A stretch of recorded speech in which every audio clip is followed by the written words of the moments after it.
America वाले का जैसा दोस्त है ना, तो हमें दुश्मन की जरूरत नहीं पड़ेगा सर। वो ऐसा दुश्मन है। अब एक गद्दार है, उसके चक्कर में आप मत। मैं मोदी जी आपका समर्थन करना बंद कर दूंगा अगर जो आप ऐसा बोलोगे। जो हमारा मित्र है उसके साथ कैसे भी डील कर लो, वो हमारे फायदे। इंडिया और यूएस की एक डिफेंस डील होती है और उससे एक दिन पहले इंडिया और रशिया की डिफेंस डील होती है। तो इंडिया की जनता इन डिफेंस डील को किस तरीके से देखती है? देखो यूएस है, मैं यूएस पे तो भरोसा नहीं करता हूँ, लेकिन रूस पे मैं भरोसा करता हूँ कि वो हमारा मित्र जैसे, और मित्र जैसे किसी भी डील हो, भाई तो भाई होता है, रूस तो हमारा भाई है। लेकिन ये चालाक जो ड्रम है ये कहीं भी बदल सकता है। इसके साथ मोदी जी को थोड़ा संभल के चलना चाहिए, क्योंकि ये डोनाल्ड ट्रम्प जो है इसमें मेरे को भरोसा खत्म हो गया मेरा। इसमें मैं भरोसा नहीं कर सकता हूँ, क्योंकि ये कभी भी बयान बदल सकता है और कभी भी कहीं भी किसी के चक्कर में फंस सकता है। और ये कभी फायदे के लिए, अपने फायदे के लिए, अपने देश के फायदे के लिए ये अंग्रेज कहीं भी बदलेगा। तो ऐसे अंग्रेज का मेरे भरोसा नहीं है। लेकिन जब रूस की बात आएगी तो रूस हमारा मित्र है, उसके साथ कैसे भी डील कर लो वो हमारे फायदे में होगी। और हमारा चलो यूएस रूस के फायदे में होगी, लेकिन वो हमारा दोस्त है। दोस्त तो हमसे फायदा उठाएगा और हम उससे फायदा उठाएंगे। तो मित्र मित्र का होता है, और मुसीबत में मित्र ही मित्र के काम आता है। लेकिन अगर जो मोदी जी ये गलती कर रहे हैं, ये डोनाल्ड ट्रम्प के चक्कर में आके कि हम उससे तेल नहीं खरीदेंगे, नहीं लेंगे तेल। अरे क्यों नहीं लेंगे मोदी जी? मैं मोदी जी आपका समर्थन करना बंद कर दूंगा अगर जो आप ऐसा बोलोगे कि मैं ट्रम्प के चक्कर में घुस रहा हूँ। तो ट्रम्प एक गद्दार है, उसके चक्कर में आप मत घुसो। उसकी बात मैं कभी नहीं मानता हूँ। पहले आपने वहाँ पे होडी में जाके किया था, अमेरिका में जाके ट्रम्प का समर्थन किया था। क्या किया ट्रम्प ने? बुलाया ना उसको, पाकिस्तान के वो सेना अध्यक्ष को दिया ना, आसिम मुनीर को। तो ऐसे लोग कभी भी किसी के नहीं हो सकते। ये लोग अपना शांति बनाने के लिए, अपना शांति का पुरस्कार करने के लिए ये कुछ भी झूठ बोल सकता है। तो ऐसे में ट्रम्प का कोई भरोसा नहीं करता हूँ। लेकिन जब दोस्त की बात आती है, जब इजराइल की बात आती है, तो इजराइल मेरा मित्र है और मैं इजराइल के जान दे सकता हूँ इजराइल के लिए। और मैं रूस में जाके खुद युद्ध लड़ सकता हूँ, यूक्रेन वाले को पूरा यूक्रेन उड़ा सकता हूँ, इतना दम मादा रखता हूँ। लेकिन तो मेरा मित्र है ना भाई, मैं मित्र के लिए लड़ूंगा ना। जो आज हमारा कश्मीर ये आजाद नहीं होता, अमेरिका की फौज कहाँ खड़ी थी? खड़ी हो गई थी पाकिस्तान के समर्थन में 71 के युद्ध में। कश्मीर दे दो, खाली कर दो कश्मीर। लेकिन रूस था जो सेना खड़ी करती थी रूस ने। अगर जो इंडिया से लड़ेगा तो ले लेंगे, तेरी फाड़ देंगे। तो वो रूस है। तो रूस को मोदी जी समझो, रूस हमारा मित्र है। आप मित्र के साथ जाओगे कि उस गद्दार के साथ जाओगे? तो आप मित्र के साथ खड़े रहो।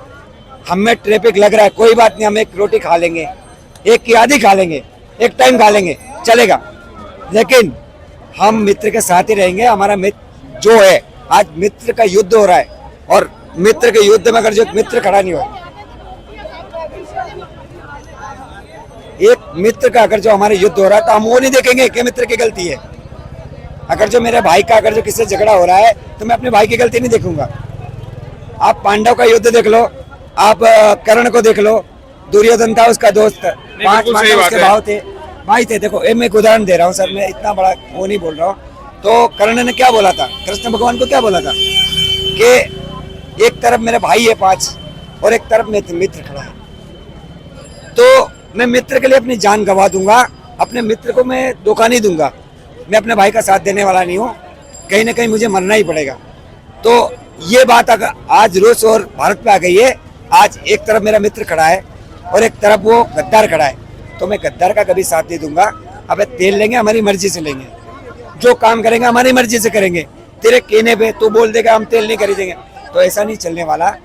हम हमारे मर्जी के मालिक है। हम अपने देश का जो कंट्री जो चाहेगा, जो फैसला करेगा, हमारे देश का प्रधानमंत्री में वो दम होना चाहिए कि दूसरा देश का प्रधानमंत्री अगर जो हम पे दबाव डाले और ये बोले कि आप उसे तेल मत खरीदो, तो खुद तो तेल वो खरीद रहा है, अपने फायदे के लिए तो सारे कर रहा है। चाइना पे देख लो, चाइना पे ट्रैफिक नहीं लगाया, चाइना जो फायदे का काम कर रहा है। तो ऐसा जो फायदेमंद आदमी जो दूसरे पे ट्रैफिक थोप रहा है, और ये दादागिरी अगर जो डोनाल्ड ट्रम्प दिखा रहा है, तो ये दादागिरी उसकी चलने वाली नहीं है। और भारत का प्रधानमंत्री एक शेर बन के बात करे, और उसकी दादागिरी के सामने ना डरे। वो जेल रहा था, हम भी जेलेंगे। हम मैं भारत की जनता चाइना पे 15% टैरिफ कम भी कर दिया है कहते हैं अमेरिका ने।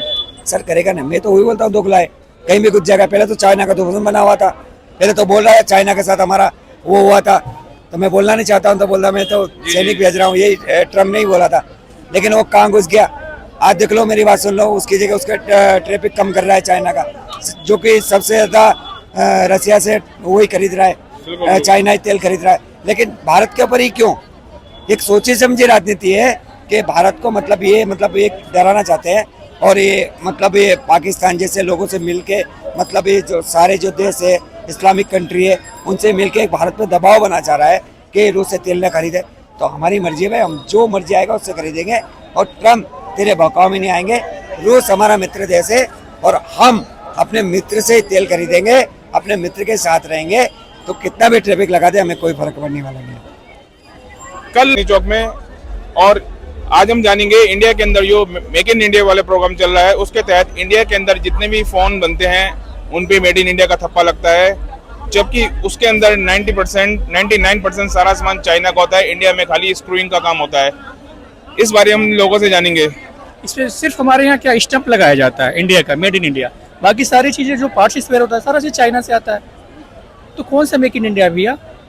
कुछ फैक्ट्रियां हैं जो नोएडा में लगी हुई हैं, एनसीआर में लगी हुई हैं, जैसे ओप्पो का हो गया, सैमसंग का हो गया, कुछ दिन 2-3 साल पहले की लगी हुई हैं, बट वहाँ पे कोई चीज़ मैन्युफैक्चर नहीं होता है, बस पार्ट्स स्पेयर लाते हैं, असेंबल करते हैं, दे देते हैं, अपना टैग लगा देते हैं। ये कौन सा मेक इन इंडिया भैया?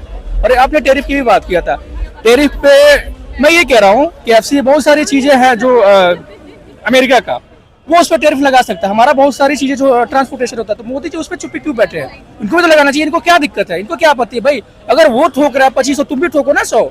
आप क्यों, आप किस लिए चुप हो? आपको क्या ऐसी दिक्कतें हैं? और मोदी जी तो इस तरीके से प्रस्तुत करते हैं जैसे वो 100% मेड इन इंडिया प्रोडक्ट है, जबकि एक्चुअल वो कहते हैं 99%। सर आपने भी बोल दिया, मैंने बोल दिया कि सारी चीजें, हमारा जितना पार्ट्स स्पेयर है बाहर से आता है, ठीक है ना? बाहर क्या, चाइना से आता है।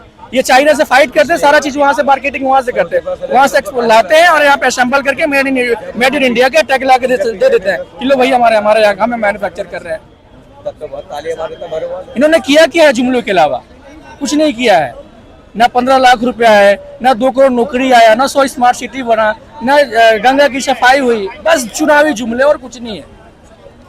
अगर आपको 99% मेड इन चाइना ही सामान लगाना है तो इंडिया का ठप्पा क्यों? जबकि पाकिस्तान में जब वो फोन बनते हैं फिर इतना खर्चा करने का मतलब ही क्यों भैया? ये तो मेरे को बताओ, इतना खर्चा करने का मतलब ही क्या है? वहीं से सस्ता सामान बेचो, टैरिफ लगाओ, जीएसटी लगाओ, टैक्स लो। आप क्या जरूरी है? आपका तो लॉस हो रहा है, फायदा थोड़ी हो रहा है। जब सारी चीजें आप वहां से ले ही रहे हो तो फायदा क्या आपका?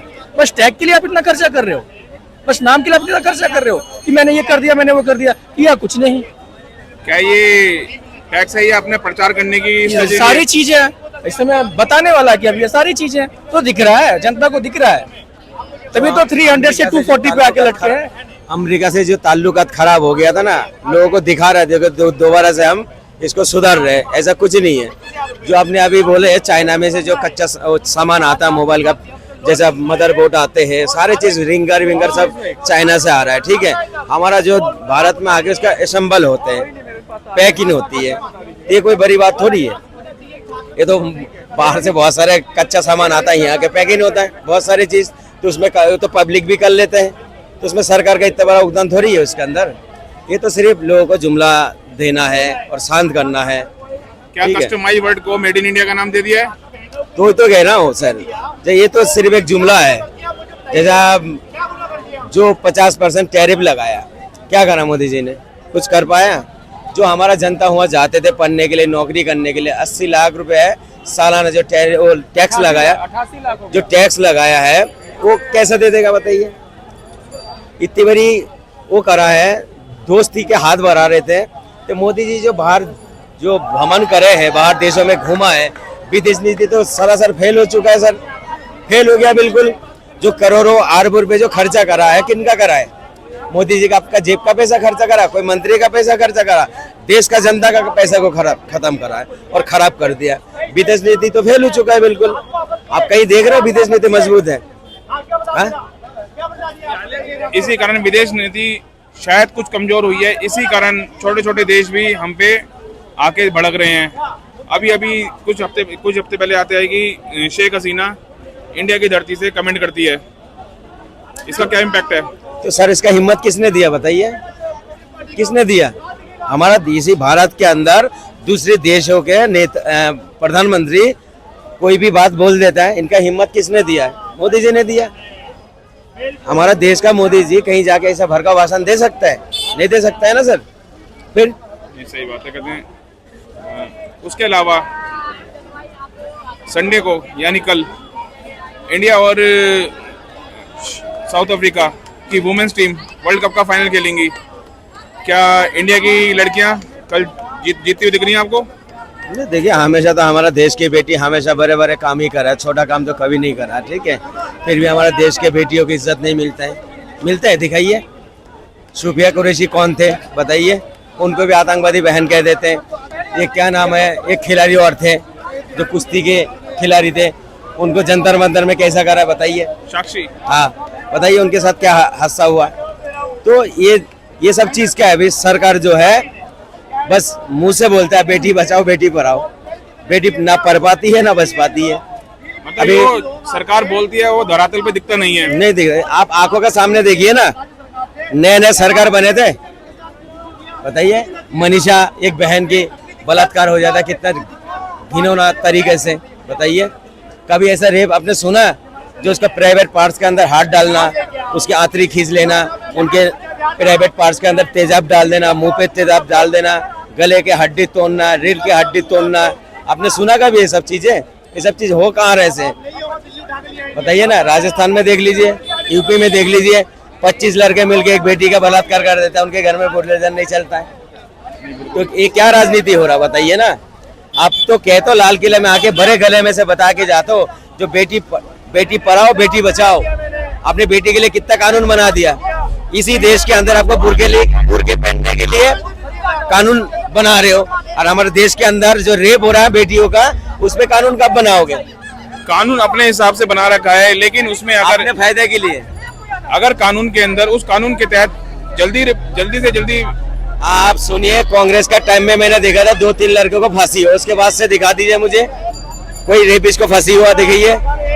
आसाराम बाबू को देख लिए, राम रहीम को देख लिए, उनको पैरोल मिल जाते हैं। देख क्या हो रहा है हमारे देश में। हमें देश की कानून प्रक्रिया में फिर विश्वास रखना चाहिए, फैसला आता है, लेकिन इससे अच्छा तो अरब कंट्री है, जो रेपिस्ट पकड़ा जाता है उसको खुलेआम फांसी चढ़ा देता है जनता के सामने, वहाँ रेप नहीं होता। इसलिए कोई गलत काम करते हुए पकड़ा गया उसको हाथ काट देते हैं। बताओ, हमारे देश में ऐसा कानून लाइए ना, थोड़ी दिन के लिए लाइए, जो जनता कम से कम डरे तो सही, लड़कियों को घूमने में डर लगे। आप बताइए ना, बिहार में क्या हुआ, एक SBI बैंक के मैनेजर है, उसकी बच्ची को लेके जाता है, उनको गाड़ी में उठा के रेप कर देता है उसको, बताइए ना। एक हॉस्पिटल में घुस के इनकाउंटर कर देता है। हमारे देश में बेटियों को कहाँ सुरक्षा मिल रहा बताइए ना। बिल्कुल सही बात है, बिल्कुल आप सही बात बोल रहे हैं। अभी 3 दिन पहले राष्ट्रपति द्रौपदी मुर्मू जी अम्बाला से राफेल, अभी 3 दिन पहले राष्ट्रपति द्रौपदी मुर्मू जी अम्बाला से राफेल जेट पे उड़ती हैं शिवांगी सिंह के साथ, जो उसकी पायलट होती हैं। उस शिवांगी सिंह को उसके साथ पायलट कराते हुए सरकार क्या दिखाना चाहती है, पाकिस्तान को क्या मैसेज देना चाहती है? नहीं देखिए, हमारा बेटी जो है ना, देश में बहुत योगदान है बेटियों का भी, ठीक है। हमारा बेटी कम तो नहीं है ना, देश के बेटी। ये सब करना चाहिए, जो और अच्छी बात है। जैसे सुफिया कुरैशी हो गया, उमिका सिंह हो गया, बताइए ना, पूरी दुनिया में नाम है उनको, जो इनको जो क्या नाम है, जो मिशन का अंजाम दिया है, दोनों ने दिया। तो हमारा मर्दों से कम थोड़ी है बेटी देश के। नहीं, बिल्कुल सही बात है। हमारा क्या नाम है, अमेरिका में जो अभी चांद पे गया हुआ था, क्या नाम है, सोनिया विलियन ऐसा कुछ नाम है, वो भी तो भारत की बेटी है, भारत का ही तो है। बताओ, सुनीता विलियम्स, सुनीता विलियन। तो बेटी कम थोड़ी है। आप देख लो, मेट्रो देख लो, ट्रेन देख लो, सब महिला चला रहे, बड़े बड़े हवाई जहाज चला रहे, लड़ाकू विमान चला रहे हैं, रॉकेट चला रहे हैं। तो बेटी कम थोड़ी है। हमारे देश के बेटी बहुत अच्छे हैं। कुश्तियों में अभी कुछ दिन पहले अभी एक लड़की ने वो मैच कोई टेनिस वगैरह अभी जीत के आई है, बताइए 2 मेडल लाई है। तो देश की बेटियों को उनको सुविधा भी देना चाहिए। बार बार जो मोदी जी कहता है बेटी बचाओ बेटी पढ़ाओ, तो आप जिस तरीके से भारत की बेटियां किसी भी स्थान पे, चाहे वो खेल का मैदान हो, चाहे फौज का मैदान हो, वहां पे जब परचम लहराती हैं तो हमारी भारत सरकार उन्हें एक प्रचार की तरह यूज करते हैं। सर उनके सिस्टम से हार जाता है हमारे देश की बेटी। जो हमारे देश का जो सिस्टम है ना, उससे हार जाता है। हमारे देश का सिस्टम सही नहीं है। आप इटली जाइए ना, अगर आपने किसी के साथ लड़ाई करके अगर उनका खून निकाल दिया, आपको कहीं जॉब नहीं मिलेगा। कानून कितना सख्त है बताइए, आपको जॉब ही नहीं मिलेगा। अगर भारत के अगर कहीं देश के हो, आपको दोबारा लौट के आना पड़ेगा। इतनी कानून सख्त है। हर देश के अपने अपने कानून होते हैं और उस देश के तहत लोगों के रिक्वायरमेंट के हिसाब से बनाए जाते हैं। अब हम सोचे कि उस देश में ये कानून अच्छा है और हमारे देश में ये अच्छा नहीं है। नहीं देखिए, लोग हुआ भी लोग ही है ना, हुआ भी इंसान ही है, कोई और कुछ तो नहीं है ना सर। आप बाहर देशों का नदी को देख लीजिए, हमारे देश का नदी को देख लीजिए, कितना फर्क है। वो तो ऐसे नाली में लोग मछली छोड़ रखे, और हमारे यहाँ देख लीजिए बड़े बड़े चीज जो जैसे गंगा हो गया, जमुना हो गया, जमुना का हाल का देख लीजिए। जमुना के लेके भी राजनीति लोग कर रहा है। एक ने बोला मैंने साफ कर दिया, एक ने बोला मैंने साफ नहीं करा। मैं कह रहा हूं सर, कोई भी कितनी भी अच्छा सरकार आए, जमुना कभी जिंदगी में साफ नहीं कर पाएगा। ये मैं चैलेंज करता हूँ, नहीं कर पाएगा। पता कैसा होगा, उसमें जनता का हाथ भी होना चाहिए। अगर मैं एक वीडियो दिखा दूंगा ना आपको, आप बोलोगे ऐसा होता जमुना के अंदर, पता बड़े बड़े थैली फेंक रहा है, तो इसमें जनता के भी हाथ होना चाहिए। आम जनता और सरकार के एक संयुक्त इनिशिएटिव से ही यमुना साफ होती है। यमुना या कोई भी नदी जो गंदी है वो साफ होगी। ठीक है, सरकार के सर में हर चीज फोड़ने से तो नहीं चलेगा सर, इसमें तो मैं बोलूंगा।